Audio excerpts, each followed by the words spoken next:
Today, let's make a blanket pin from a hanger.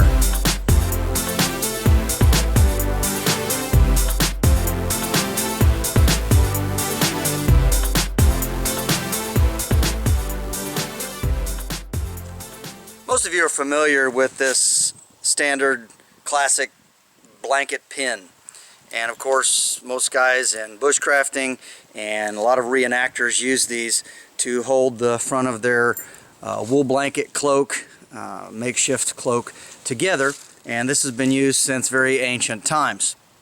This is one I purchased, and it's just simply made out of brass.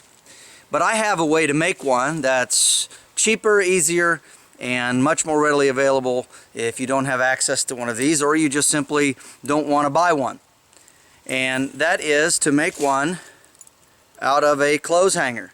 Now, for size comparison, it is a bit smaller, and that's a good reason. There is a good reason for that, rather, because it is thinner wire. It is a brass wire, of course, but what you want to be careful about is if you make it too big, it becomes too flimsy.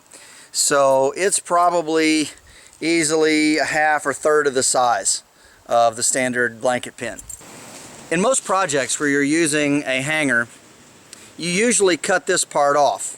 And just using my SOG multi-tool here, we clip off this part here. And what I have done is I have tried to find the heaviest hanger wire that I could find. Not all hangers are created equal. Some are really quite flimsy.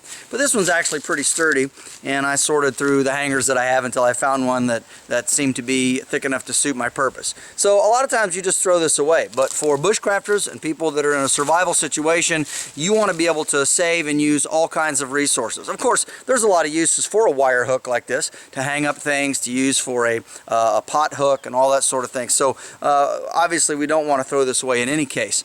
But basically how you want to do this is you want to start off by unwinding this section here. And again, if you have a pair of needle nose pliers, you don't have to have the SOG multi-tool, but if you do have something similar, it works quite well. And so you just basically unwind this, and it takes a little bit of doing, but there you go. Alright, we're going to put that in our pocket, and that's going to become our pin. So then what we want to do is we want to take this section here, and we want to take this little end here, and we want to bend it up, like so. And that becomes one of our ends.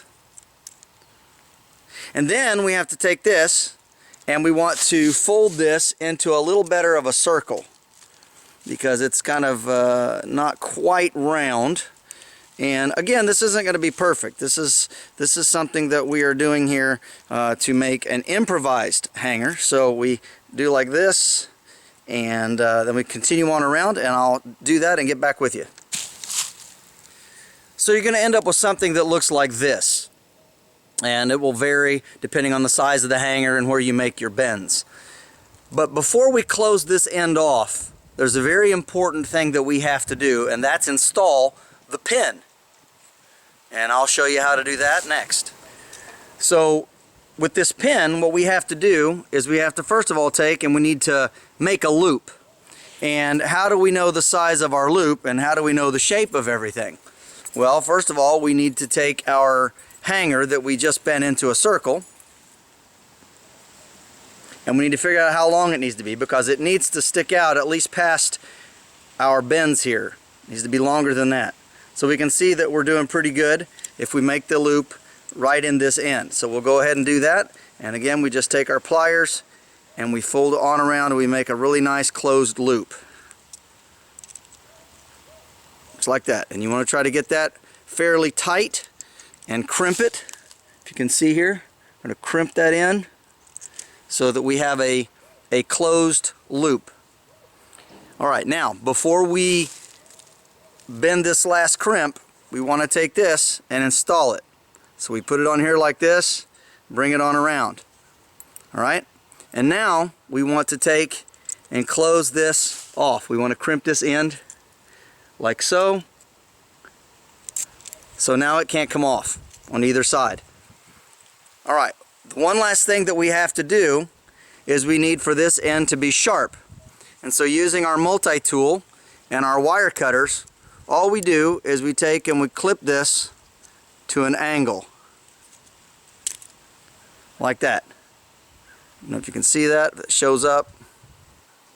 Alright, one other thing we can do, of course this is always a good reason to have a multi-tool with you because you can do many things, is you can take the file and we could take this point here because we really don't want to be ripping our blanket, and we could take and we can file this down to a much better point. Get all the jagged edges off of it and make it where it will slide into the fabric much more smoothly. And there we have our blanket pin made from a hanger. How does it work? I'll show you. So of course having a blanket pin is a very important part of your kit, and being able to make one cheaply and easily from found materials is obviously a great benefit. And of course you can see how it fastens on right here, and it's very simple, and I will give you a demonstration. It is just like other blanket pins. Of course, here is our blanket pin. You can see looks like.